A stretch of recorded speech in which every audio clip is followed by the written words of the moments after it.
everybody. No song this time. It's just the Chasing Points podcast. We are back for episode 170. It is May. It is warm. Cinco de Mayo has passed. Mother's Day has passed. Shout out to all the moms because we were disrespectful and didn't say anything last week. That's on us. Pretty rude of us. That was rude. Apologies. So happy Mother's Day to the mothers out there that passed. Some first-time mothers, some long-time mothers, and some mothers. So shout out to all of y'all. You know, you guys knew what I meant when I said that. Brendan's here, Sam's here, Harrison's here, I'm here. Gentlemen, how are we all doing? Yes, I'll start. Please do. See, I was buttering Hayes up in the pre-lobby, and I was being nice. I said all. I was like, I hope he asked me how I'm doing today. I said all. I didn't ask you directly. I asked all. I am all. Okay. We are all. All is all. Wow. So thank you for asking me how I'm doing, Hayes. I really appreciate it. After you completely skipped me last week, I've been holding a grudge for the past week, and now we're okay. Happy Mother's Day to you. Yeah. See, I'm going to go right back to doing what I did last week. See? Right. Sam, for the best. How are you? I'm doing great, Hayes. Thanks for asking. That is phenomenal. New guy, how are you? I'm good. Good. Trying to get the audio figured out. It's okay. It's good. It's a Monday. It sounds good. Sounds good. Okay. Right. Sound crispy. Right. It's all right. I'll edit Harrison out, so it'll make it sound better. I'm doing great, guys. Thanks for asking.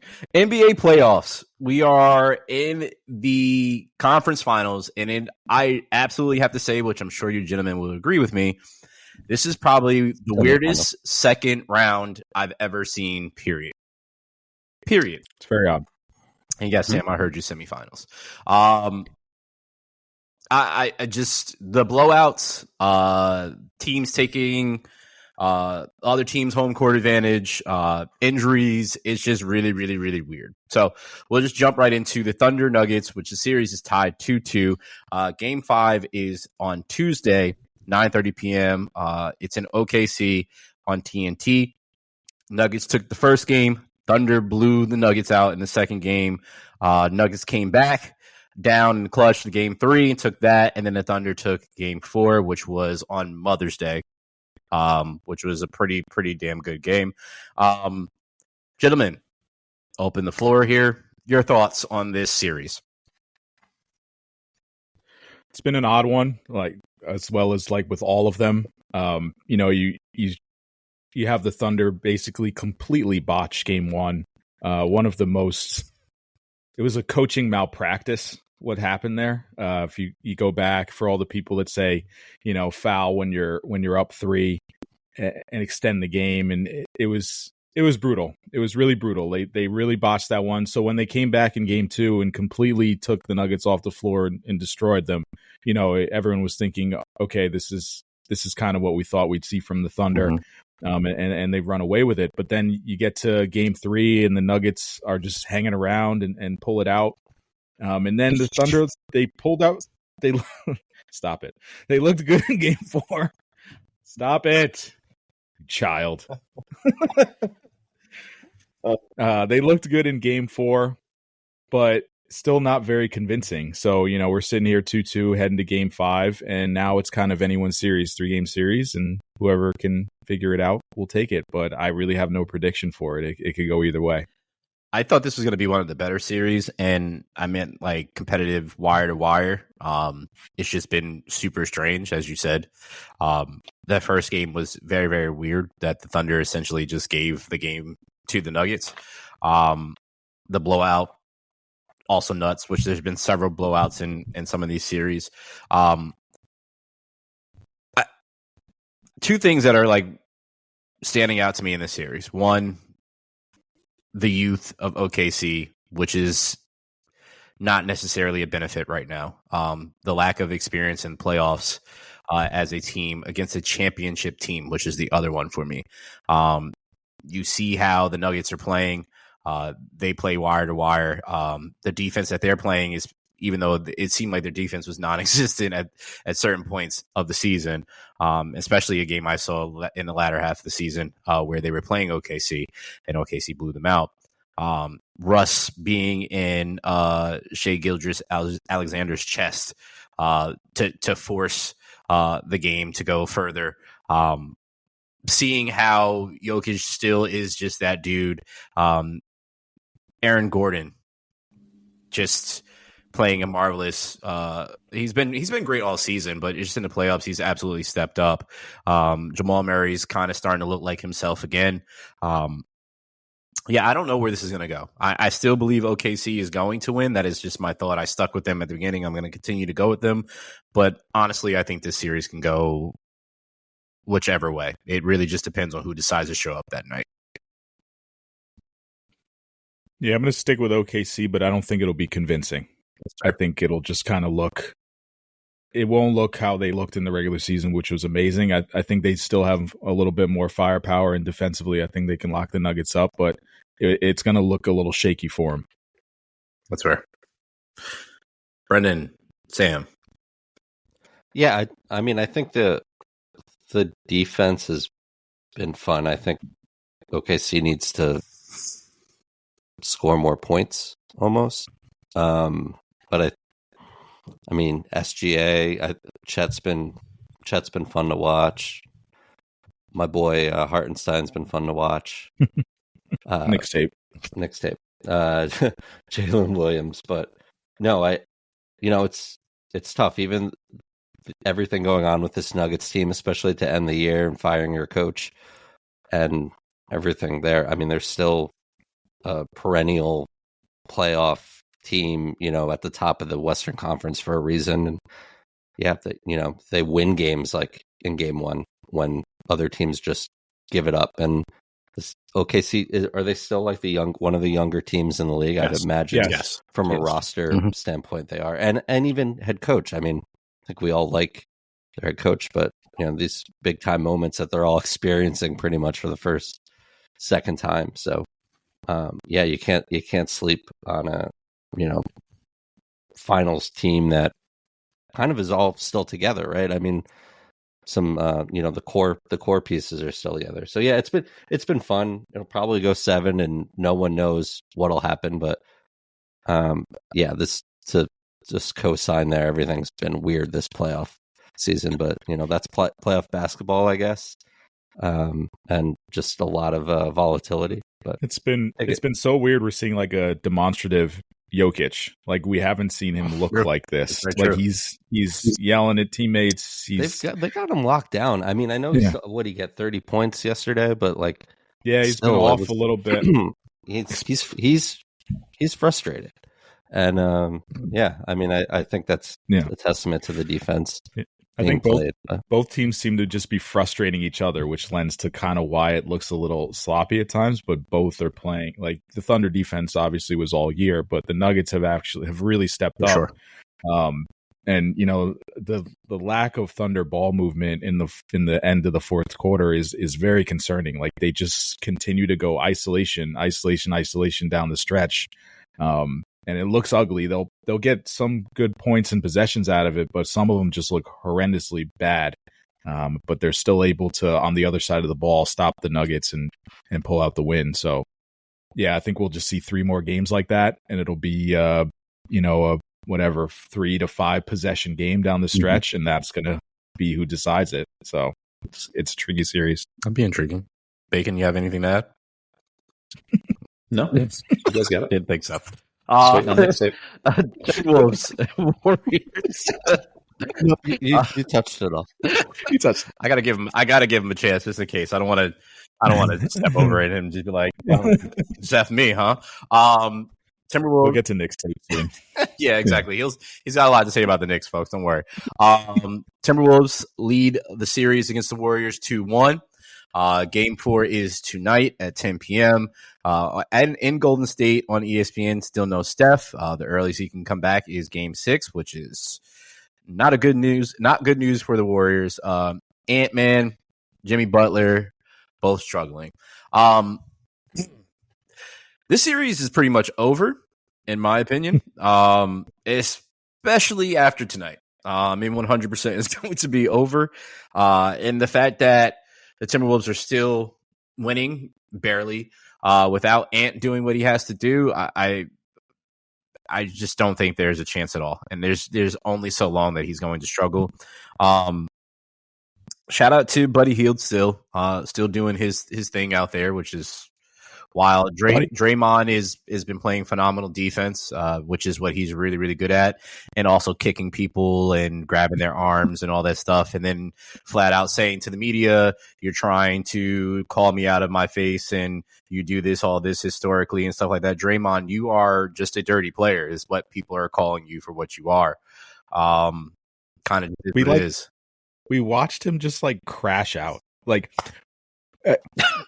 he had to like be on purposely trying to get kicked out of the game. Like that's how bad it was that game. And then to go back the next day and yell at the media for portraying him as the angry black man is nuts when we just watched you go psycho. I've literally watched you kick several basketball players in their nuts, and it is literally not even a basketball move.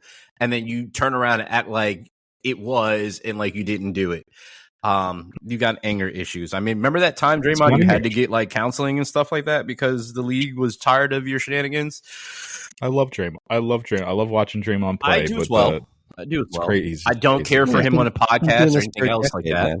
What happened, Sam? It's been a decade. And this team still figured out a way to win a handful of titles. Yeah, you know, none of this is new, and it's kind of tiring at this point, especially like we're all watching it live.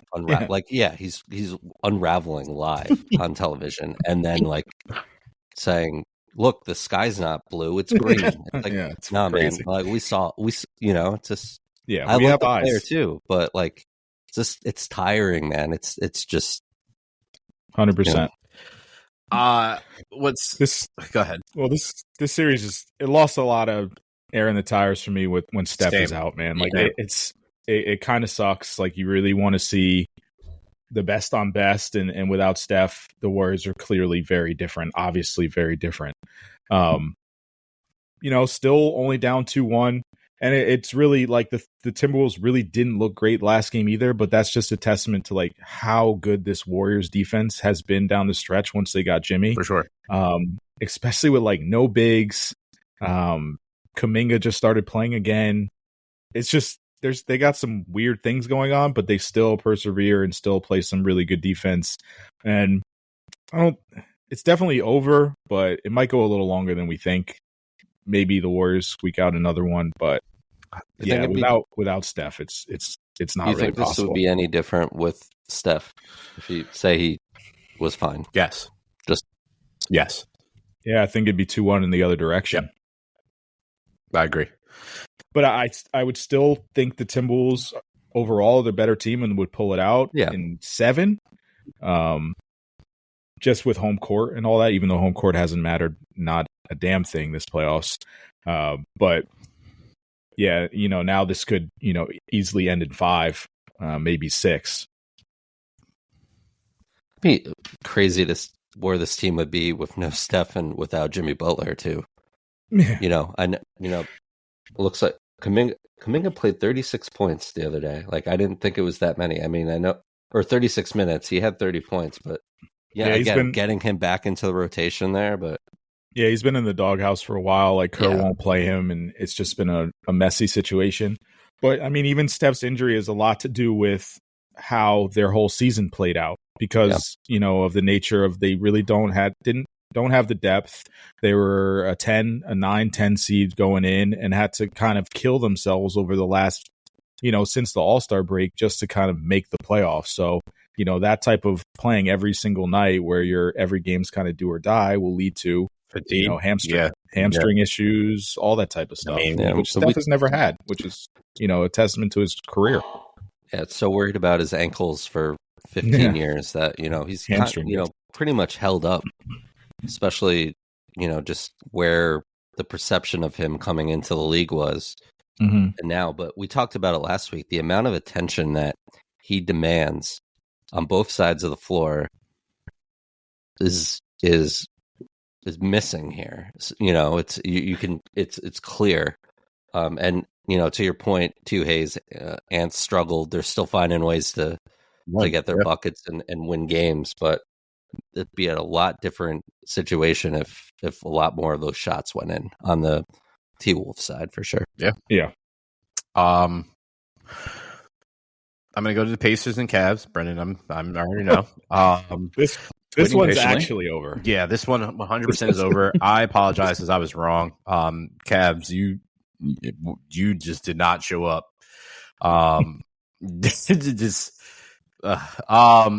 Game 5, Tuesday, 7 p.m. in Cleveland, TNT. Pacers had a 41-point halftime lead at halftime in Game 3. That was on Mother's Day. Game 4, excuse me. Game 4. At Mother's Day. As I said to the gentleman, shout out to the Pacers for giving us time back because it was over by the first half and pretty much was over by the first quarter, if we're going to be real with each other. Donovan Mitchell came out. That was at halftime, or after halftime, he came out and tried to go and could not go. Ankle injury, had an MRI, game time decision for Game 5, but he says he'll be good. I don't care how good you're going to be, buddy. This series is over. The way that the Pacers turn this up another notch has me rethinking the whole East at this point in time. I saw what I saw with my eyes, and that was scary. I don't really know who is going to be able to match up with them, and I feel that these guys were there last year, and obviously they lost to what would be the champs in the Celtics. And I feel that they have this different type of chip that they are here and they're ready to complete what they were trying to do last year. Just a phenomenal team.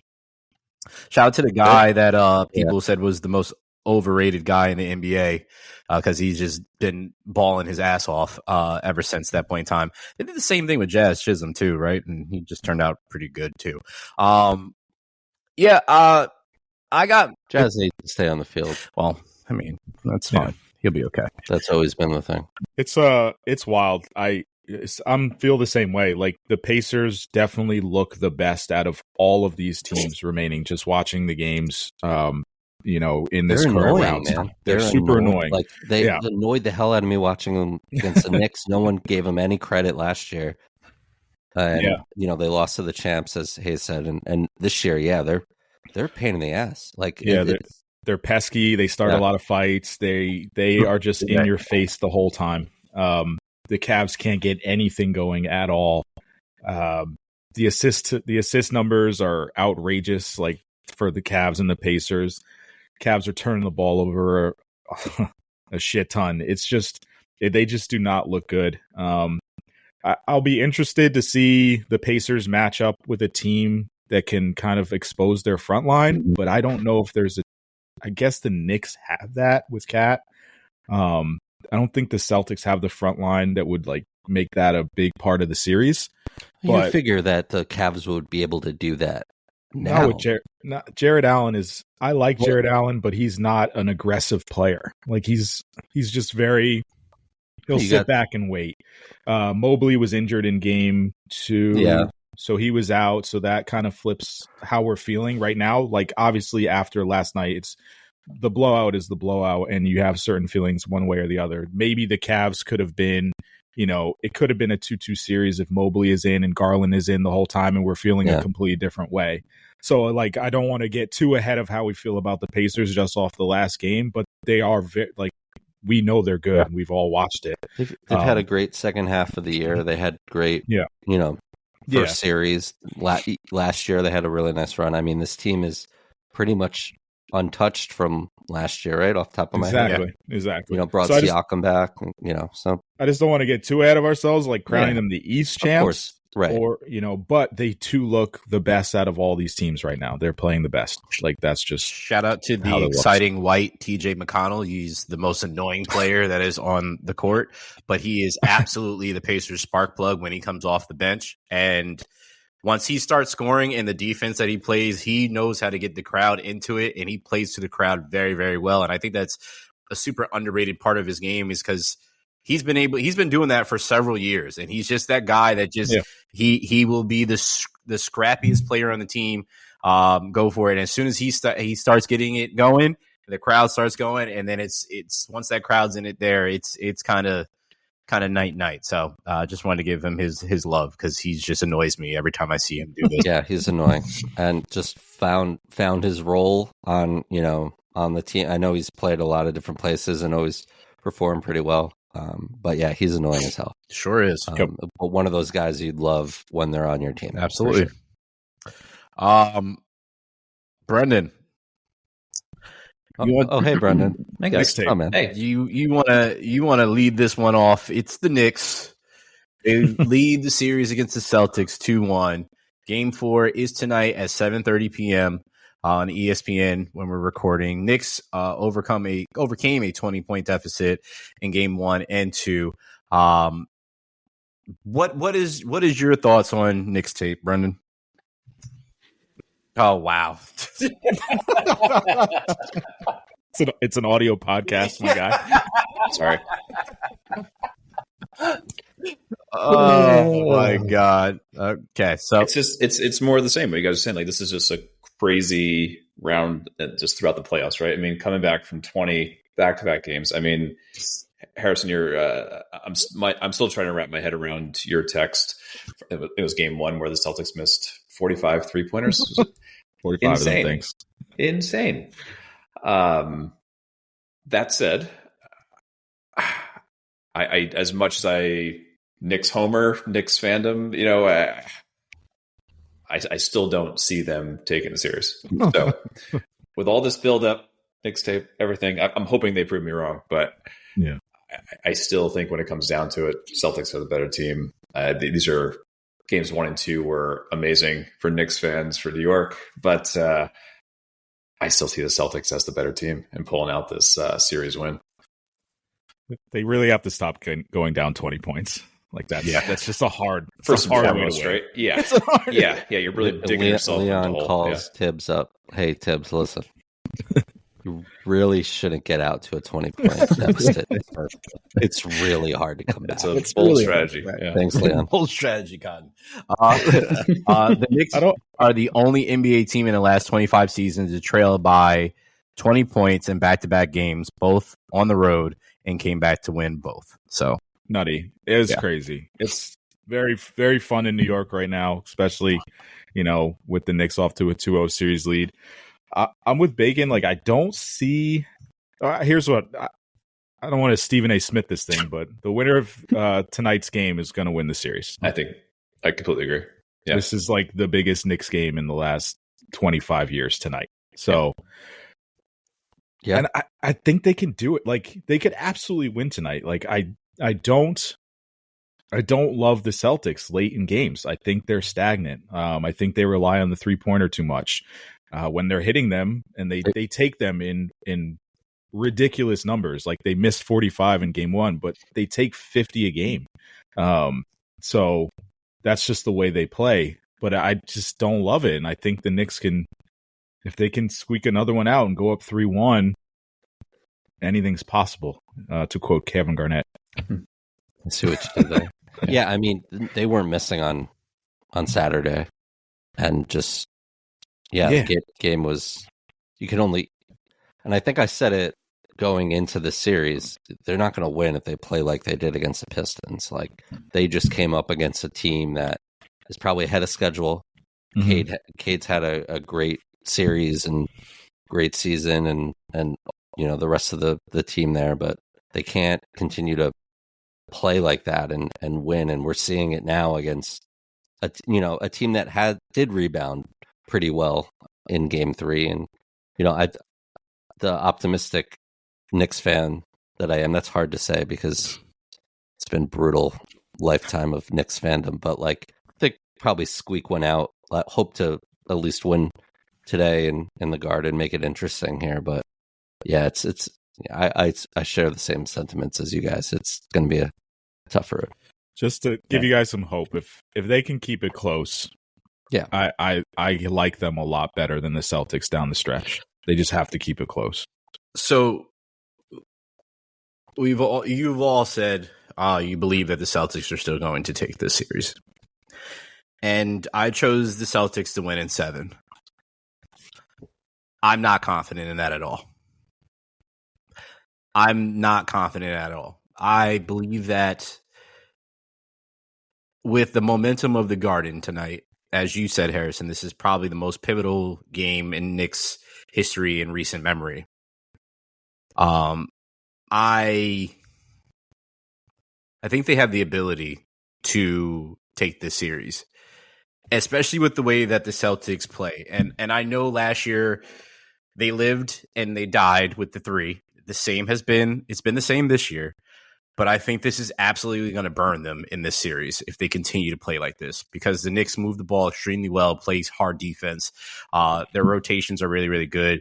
And the energy that they play with, and knowing that they're able to come back at any point in time. Yes, obviously you do not want to be playing down consistently by 20 points, but the fact that they've now seen that they can do this, I think the underrated part about this is they have an extra confidence that it doesn't matter how much we're down by against you guys. We know we can beat you.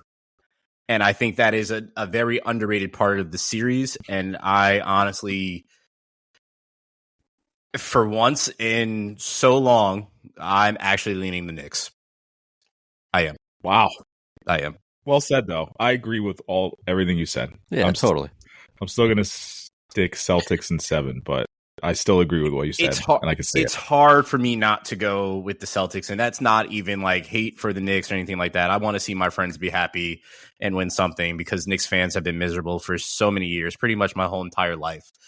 So I know what the joys of it would be like if they got to see them come down the Canyon of Heroes, and get to celebrate that, right? I know I'm getting a little too far at that, and I'm sounding like a Knicks Cowboys fan, but just to have the opportunity to get to even just a Easter Conference Finals. I fear for New York State as a resident, because it would absolutely be on fire. The apocalypse would come early, but I'm here for it at the same time. I would like to see it. And I think this is honestly their best chance that they've had in years. This team is well built, and they built this team to beat the Celtics, and they have the chance to do it now. If they don't do this, then they just have to look at themselves in the mirror at this point. I'd rather see the Knicks, because the Celtics are just boring. I don't like the way they play. I just a lot of too many threes. Jason Tatum is fraudulent to me. Yeah, I'd rather see Knicks Pacers. I really want to see Knicks Pacers in the ECF. I want Reggie Miller to be blasted off into the sun. The amount of times there. Yeah. The amount of times he'll reference the choke sign incident on TNT will be enough to make Knicks fans go into epileptic shock, and I want to see that. That's what I want to see in the ECF. So Knicks, come on, do it. Well said. I don't need to relate that. Yeah. Once was enough. They shot their way out of the first 2 games. You know, it's not a great formula. What percentage of the games have the Knicks even led? I don't even know. It's got to be like a couple minutes. Yeah, a couple minutes for the whole series so far. So it's just, they've gone on some really nice runs and been able to rebound and take advantage of just really bad shot selection from the Celtics. And you could see there were moments in the first 2 games where the Celtics felt rushed and just putting up really poor shots, and but yeah, you live by the 3, you die. I think it's boring too. I also don't like the Celtics, so I'm wearing a Knicks hat, so not hiding anything there. But I love this team. I just we can't continue to play like this and win. But maybe I'm wrong. I don't know. Starting 5's got to be better as well. I got some stats here for you guys. Ooh, stats. All right, Tony Reale. Let's go. He's here. Stat boy. There we go. So when all 5 starters have been on the court together throughout this series, they've been outscored by 29. It's not good. Not good at all. Not good at all. they've also, all right, so they combined for 68 minutes so far in this series, shooting 37% from the field. That's not going to get it done. Not good. 23% from three, and also have more turnovers than assists, 22 to 21. So that's just not going to cut it, right? I mean, your starting five's got to really step up here, and they got to come out when you only play 7 guys. You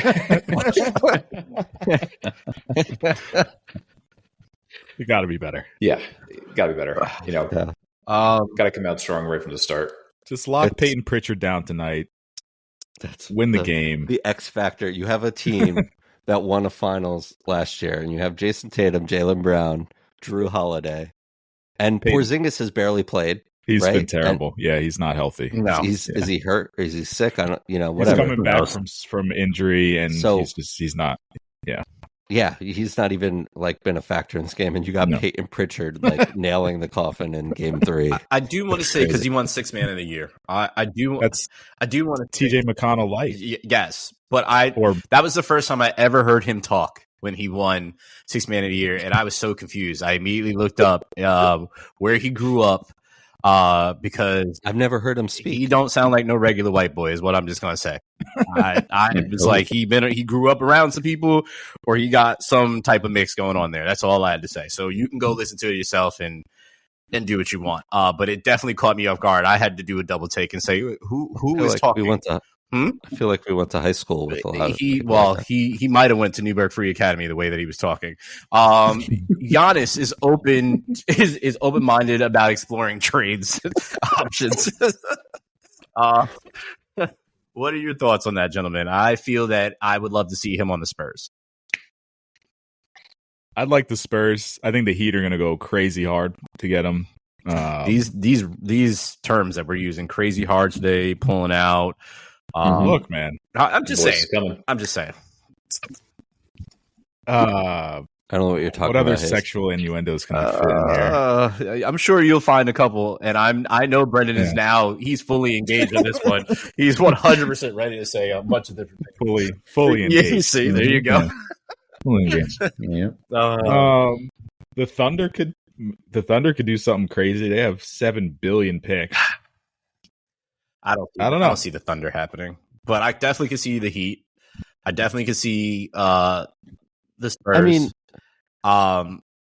why don't you see the Thunder happening? They probably have the most capital to make it happen. They do. And players. They have to get rid of some of those, some of the depth on that team. But that's my thing is you get rid of all that depth, and you have to imagine everyone but SGA is available. But it kind of depends on what they do the rest of the playoffs. Like if they go and they win this, do you go and break up that team, right? So that's where we're kind of at. If they win, why break it up? Run it back. I don't think the Bucks would ask for much back player wise. Like that's the kind of thing now. Just a bunch of picks. That's why the Luka trade was so shocking because you didn't get picks. Like what you really want is picks. Yeah. Like you're trying to lose. Yeah. Like you're trying to get rid of talent. Like you're not trying to get like less talent. Like it's just I have Giannis, but I'm just going to be a little worse. Yeah. Like why would you do that? Just get way worse. All these guys are on rookie contracts, except for Hartenstein's making $35 million a year.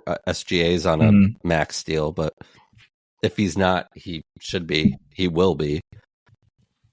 Everyone else is on a rookie deal. It's going to get pretty expensive.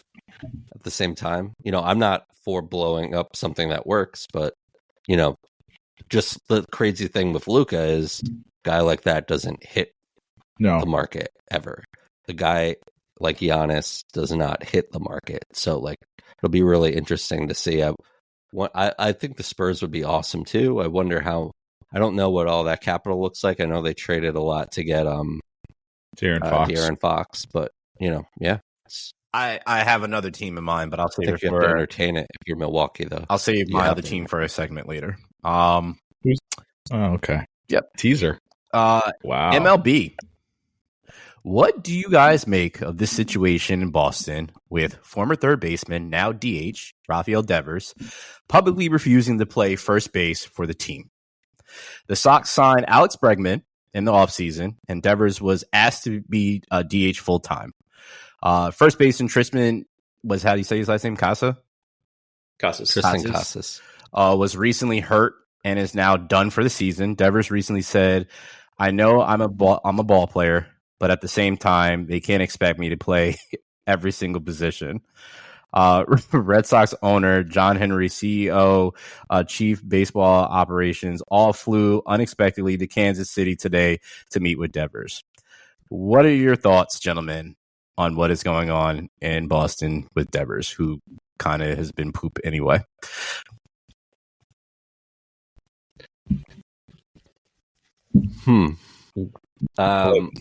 Here's the thing. I'm trying not to take the I hate the Red Sox approach to this. Okay. But I'll play that role. Don't worry.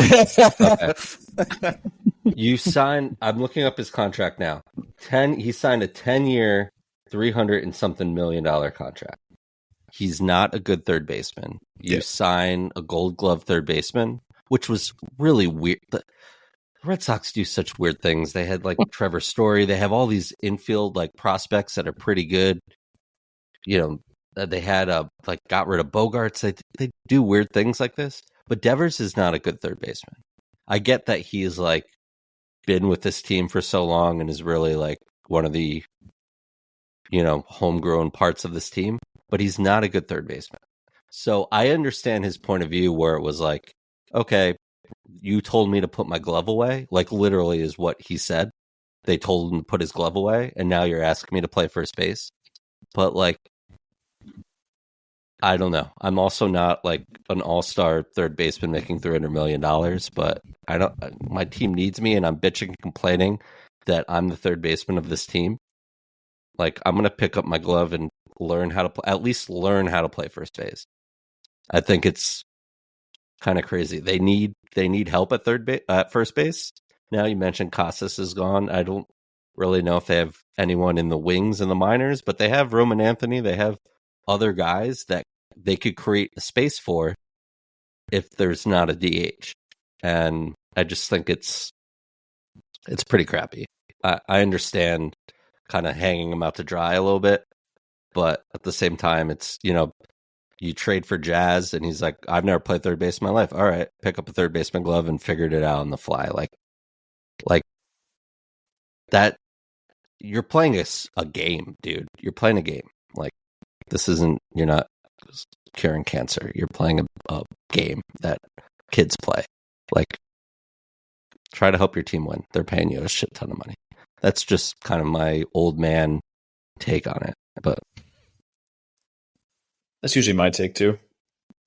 The old man. But I mean, I don't know. I can see both sides. I also don't know how, you know, the Red Sox went about this either, right? Because Devers has never played first base professionally, so I can certainly understand his perspective. You know, at this point, I'm going to go learn a new position just on the fly. I'm sure there's some pride involved there too. I don't want to, you know, make an ass out of myself out there.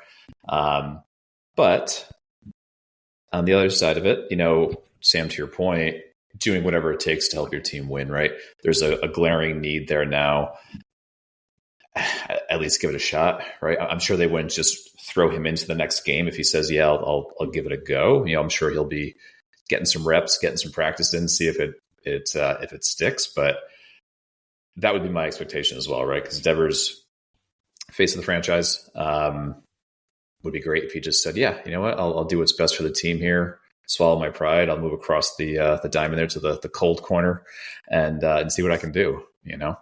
But it's interesting. We'll see how this plays out. But I think I don't know. I think a big part in this is, which neither of you mentioned, which I'm surprised, is Alex Cora, the prick that he is, and the way he kind of said it out in a public forum of essentially like he's going to do what we tell him to do type thing, or he's not really going to play. Talking to a grown man like that, we're all grown men. I'm sure we could probably put our pride to the side, but if we're in such a public forum and you're outing me like that, I'm sure none of us would take that well at all. And I feel that he's allowing that. Yes, his pride is 100% hurt in this situation. Also, he's on a decline. As we said, he hasn't been as great as he once essentially was. I think that all factors into this, and also the fact that the Red Sox poorly run their organization and have been that way, even though they have some great young prospects that are playing right now and still to come up. But I 100% think it's that relationship with Alex Cora for sure, and just his pride taking a hit. That'd be the only thing that makes sense, because it's like, yeah, just move over and play first. Like, even if you make some errors, like, that's not really on you. Like, that's on the management for putting you in that position. Mm-hmm. So the only thing you get from not moving over to first is looking like an ass and say, or looking like selfish and stubborn, and like, who wants that on their team either? So sure. Yeah, from a PR standpoint, like, it looks terrible for Devers, but like Hayes said, like, there has to be some pride and some back channel stuff going on, because on its surface, like, I don't know anything about the situation, but on its surface, like, the only way this goes is Devers looking really, really bad. Yep. Yeah, it's he started off the year really rough, as you mentioned. He was like struck out like a zillion times in the first couple games. He's fine now. Like, everything's kind of coming together, worked out. He's hitting 280. He's got a handful of home runs, 30 RBIs. So, like, there were last year, the second half of the season, he just fell off a cliff, and speculation like he's hurt. His shoulders were hurt, and he didn't really have a spring training.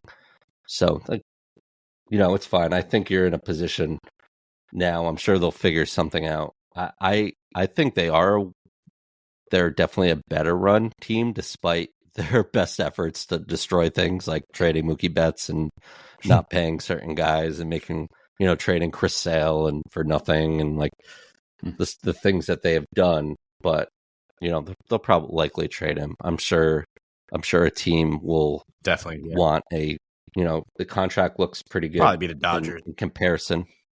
Right. But looks pretty good in comparison to what stars like him make. And there's some deferred money in there that helps too. But yeah, he's likely probably out.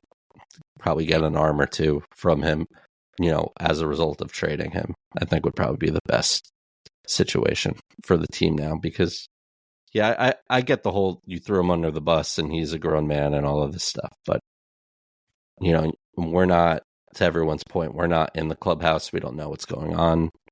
I know he fought with them about this contract extension years ago. Who knows what's really going on? But it'd be interesting to see what happens from, when your owner and, your owner gets on a plane and flies to Kansas City before you play the Royals. That's kind of a big deal. I kind of want him to get traded so we can hear what actually is going on, or hear his side, because I feel like he's 100% one of those people that are just gonna be like, okay, now I'm traded, I can just start talking just like Mr. Pickens on the Cowboys. Speaking of which, our favorite game show, ladies and gentlemen, is Do You Care? We are back with another installment. Harrison's looking like he's stupid because he's dumb. The 2025 NFL schedule will be released on Wednesday evening, but we already know who my Birds will be hosting on Thursday, September 4th, opening night. The Dallas Cowgirls. Do you care? See, I care more about your there. Yeah. I care more about your horrendous game announcer. Well, guess what? Your time is up. Next. I mean, it's cool. How do you feel about this with being an Eagles fan? It's like, okay, this is our moment, and we have to, like, it's opening night, and yeah, you get your rings or get to do the banner in front of the Cowboys. That's probably just pretty stop cool right there. We get to have a banner ceremony against the Dallas Cowboys, our rivals, who everybody that hates the Cowboys, is not a Cowboys fan, gets to hear them talk about every single year that it's their year, and they get to watch their rival, the team that they say sucks, drop their banner in front of them and then have to play them right after. And Jerry Jones' old lethargic ass has to sit there and watch this happen. It's going to be phenomenal for me. So, Sam, I care, and I feel great about it because I can just sit there and laugh. Regardless if they win or lose, that is a victory for me in itself. You are going to be insufferable for the next 4 months. Unbelievable. So bad. At least I got him to not speak like a 1970s Yes. game show announcer. If he did that whole rant like a 1970s game show announcer, I would. You probably would have got Here's off the there. thing, Yeah, I don't blame you. Yeah. What I've learned in the 170 episodes of this podcast is that Hayes will read anything that's on the screen. Yeah. And I'm a little disappointed right now because he read this cold because Our birds. and I put our birds and he changed it on the fly and I'm pretty upset about that. Oh, well. So my theory is wrong. Yeah, it is. It is. Sorry. Do any of you care about this? No. Okay. I just wish it was a better game to start the season. I have no expectation of the Cowboys. I famously last year was like, this team's not going to make the playoffs. They're not good, and they didn't. And I just wish we were watching the Eagles, like one of the premier franchises in this league, play a better team. But I get the whole like, you know, F you to the Cowboys and dropping the banner. Like, I get that. That's cool. I just wish it was a better Whoever game, works and who in knows, the it might be NFL better. must be an Eagles fan, whoever had a part of this, because they probably thought this would be straight comedy just to do this. I wonder how Jerry feels about this. I'm ready. I want to see the Prescott to Pickens connection. I do. I want to see a pick involved in that too. So that'd be nice. It's fine. It's a solid opening night. I'll watch. Okay. Oh, you're definitely going to watch. I just wish it was like the Ravens or something. Just a better team. I was hoping it was going to be the Lions because they play the Lions this year, and I was really looking forward to the game that could have been in the playoffs, but never was because the Lions couldn't hold up their part of the bargain. So, yeah, there's that. Derek Carr retired. Do the Saints have the worst quarterback room in the NFL? This is horrible. What's worse, the game show voice or the QB room in New Orleans? Push. Yes, but it's close. It's close. Push. Yeah, so it kind of was like the media speculated that Derek Carr wasn't going to be able to play this year anyway. I guess, you know, he ended the year last year with a shoulder thing and started ramping up in the offseason and didn't feel right. And now it's like degenerative and, you know, for a second round pick, had a great career. I don't really care at all. I kind of expected this. The Saints are probably relieved from a cap standpoint that they can kind of just move on here. And, you know, Kellen Moore's new head coach in town drafted his dude. And in the third round? Yeah. Tyler, you're talking about? Yeah. Tyler Shuck. Yeah, in the second round, whatever. But yeah, him, Jake Hayner, and Spencer Rattler, who I once saw a meme of depicting Spencer Rattler as the Hallmark movie version of Patrick Mahomes, and I can't unsee it every time I see him. Yeah, him and that quarterback on Nebraska. Oh, the quarterback in Nebraska he's got bargain issues. basement. He's got issues. Yeah, that's for sure. That's weird. Yeah, very weird. The Walmart version The Saints should be celebrating Derek Carr in the streets right now because Arch Manning, come on down. Like they're terrible. They are terrible. Oh, do you imagine the storylines? Arch goes to play for his grandfather's team, number 1 overall. Yeah, blah blah blah. Back to New Orleans. Arch, welcome home. Okay, I like that. The story writes itself. It does, yeah. Wow. Got to run with that script. Do you have a copy of the 2025 NFL script? He might. He might. He's got some connections. He might. So it sounds like we all don't care. We care, but we don't care. Yeah. Okay. Don't do it. Just read it normal. You can't do this to the person we're about to talk about. He might not be your GOAT, but he is mine. Michael Jordan is now going to be a special contributor to the NBA coverage for NBC this year, beginning the fall. Gentlemen, what are your thoughts?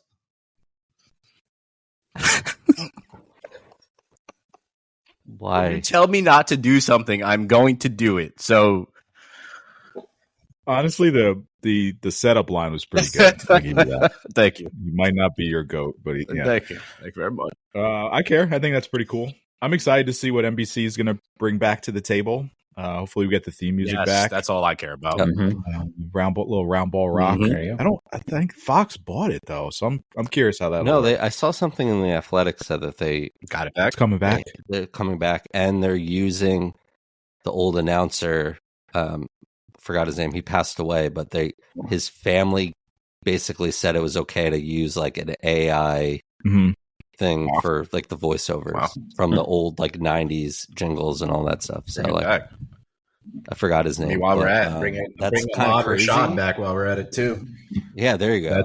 I mean, no, I'm excited. NBC, NBA and NBC, Michael Jordan. It's kind of like there's so much correlation there. Be interested to see in what I didn't read any of the stories. I just saw the headlines, but it doesn't really say what he's going to be doing. Yeah, like I'm intrigued. I hope it's just like I hope it's just Michael Jordan just being real about everything. Yeah, that'd be fun. Not necessarily them just kissing his ass for a half an hour before every game or whenever he decides to be on. Yeah. Because I feel like Michael Jordan's got pretty strong opinions about today's basketball, and I'm very excited to hear it because as much of a force as he is, we don't hear from him. I kind of hope it's kind of like the Tom Brady experience. Like, like Tom Brady is the GOAT, right? And we didn't know what it was going to be like. And then as he kept going through his time, he got better and better. And the way he broke down the game is really, really good. It's fun to listen to him at times. He's still hella annoying to listen to at times, but just to hear that insight from one of the greatest players ever, I think to hear, like you said, Sam, we haven't heard Jordan talk about the game at all. He still loves it. We haven't heard him talk about it. So I would love to hear him talk about the game and break down what he's seeing and kind of hear get little glimpses of that psycho tendency that we saw in The Last Dance come out while he's commentating. Like, I would like to see that a lot. I think one of the other like underrated things about NBC, like I really like Noah Eagle during the Olympics. Yeah, and Dwayne Wade were awesome each other. They were. So to have them both kind of on games, I don't know if Dwayne Wade is doing it, but at least Noah Eagle, I think he's awesome. I think he's really good. I agree. I feel, and they signed Carmelo too. He's doing something too, or is that Amazon? Oh, word. I don't remember, but I was watching Court of Gold, and I forgot. I knew it was D Wade, but I thought it was Iron Eagle for a second calling those games, and I'm like, Carmelo he's doing studio analyst for NBC or Amazon. Yeah, NBC. Okay, that's crazy. Oh, they got a little staff. And Tirico is the lead guy, right? I mean, like that's gonna like Mike Tirico's as solid as solid. Yeah. So Yeah. I'm excited. I'm excited about it as much as it's a bummer to like lose TNT. Well, they're still they'll still syndicate that. So I mean, we're not really losing anything with just gains. Let's go. Don't do the voice. The NBA draft lottery is tonight and will be decided by the team. By the time you hear this, excuse me. But let us know who you think is going to win this lottery. Is it the Utah Jazz? Is it the Wizards? Is it the Charlotte Hornets? Have the best odds of 14% each. I'm just going to say it's the Brooklyn Nets. This is a part of the other team that I think should get Giannis. So once they get Flag, and then they get Giannis, then we can start building towards that with draft picks, bigger draft picks, and go from there. They're moving Flag. If they're going to get Giannis, and Milwaukee does not ask for Cooper Flag, like not happening. Is that going to go through the NBA 2K trade machine? Yeah, they give a bunch of picks for Giannis. Absolutely. Why not? No. I think who is on the Nets? Nobody. Real question. Legit question. Nick Claxton. D'Angelo Russell. Nick Claxton. D'Angelo Russell. Cameron Claxton and Cameron Russell. Johnson. Oh, okay. You're right. Okay. Yeah. Cam Thomas, the greatest scorer in the NBA. Yeah, the greatest scorer that nobody knows about. Yeah, absolutely. So I love when we do this where it's like we spend way too much time talking about something that is irrelevant to the listening audience the next morning. And that's what the NBA lottery is going to be tonight. So I just wanted us all to pick where Cooper Flag's going to go. I honestly really don't know. And I honestly, I have to say I hate the NBA lottery. I hate the percentages of it. Like I like knowing the worst. I think it's just go to the last place. Yes, team. I just think it should like why is now the last place team just going to sit there and be like, oh shucks, I didn't get it. Like we sucked and we didn't get shit. Like I'm tired of just seeing that. It's just really bad. the bullshit that would go on during the end of You're the right, season would be. but it would be entirely fun. too much. It would be fun to talk about. It would be real fun to talk about, like the tanking that would be involved in that. Oh man, it'd be great. There should be a reverse playoff. Like The you put all Wizards the are worst, you put all the worst teams in there, and if you win that, you get the pick. I mean, Toilet I think they can do something like I'd that. like my guess is Charlotte. I think that'd be funny. My one of my favorite tweets of the year was it was a headline that said Cooper Flag considering staying at Duke if Charlotte gets the top pick, and one of the fans just quote tweeted and says, "We're going to be here next year too." So I thought that was very funny. That's great. we so live here. Can we all agree the most insufferable place would be Philadelphia? Absolutely, without a doubt. Like if the Sixers or maybe the Spurs, because it's just not fair. It's not fair. Yeah, that would be pretty. It's been crazy. like our whole life they've been they just getting like potential Hall of Fame center power forwards. What's his name down in Pelicans that always just gets the lottery? Is he? I would rather. Oh, they fired him. Oh, the dude from the Cavs, right? What's his name? Yeah, he got canned. Yeah, I would rather David it not Griffin, be the Pelicans. I think I'm tired of that organization. They just got. You tried to save New Orleans once, NBA. We're done. Like in the sense of like the NBA goes. Yeah, they're just. That's a fun team. Move it to Seattle. Just get him out. He's gonna end up in Sacramento. Something weird. It's just gonna happen. Some place that we just don't care for him to go. End up in Sacramento. Or like Bacon. What's your guess that will be irrelevant by tomorrow? Let's throw a team out there. I'm rooting for the Jazz. They've never had the number 1 overall pick before, so they need more. Another white. They need more exciting white. Yeah, more Flag in Utah. No. Is there more of a lake? Fit. Oh my god, It's all about the right fit. there. They've never had the number 1 pick before. No, New Balances and a white guy, perfect fit for Utah. That's what I'm talking about. There you go. Don't sleep on who gets number 2 as well. Dylan Harper, absolute dog. All right, I'm going to do the tankathon. I'm going to sim the lottery right now. Oh, yes. Let's do it. This is it. This always works. Oh, all right. I got New Orleans. With the first selection in the 2025 NBA draft, the Philadelphia 76ers. Cooper Flag.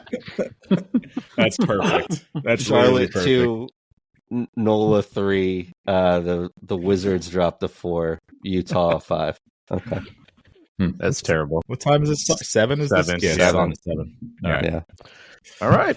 Well, on that note, gentlemen, anything you would like to share before we get up out of here? 4 dudes under an hour. How could you beat that?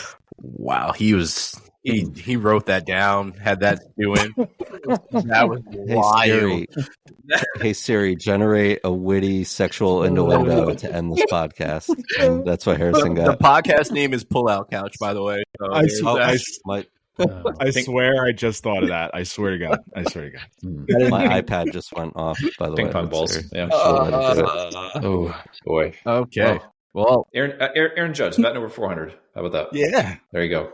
Wait, seriously? Our MVP. Aaron He's Judge hitting like 409 right now. Yeah. Aaron Judge over his last 162 games hit 65 home runs, drove in 163 runs, committed 1 error. No one else in MLB history has had such a 162 game span like that ever. This man is a literal video game. Yeah. High score. Did he break it? He's a video game. Good. Break it. Shout out to him. All right, Sam, close this out here, please, sir. 170 in the book. So thanks so much for listening. Happy Mother's Day to all the mamas and our baby mamas and our mamas. And I'm trying to quote Andre 3K. Yeah, we got it. We got it. Yeah. So for everyone here and Hayes, I'm Sam. Thanks so much for listening, and we'll talk soon. Peace. Next day. Go Birds. Kick rocks. Our birds. Bye. Go Birds.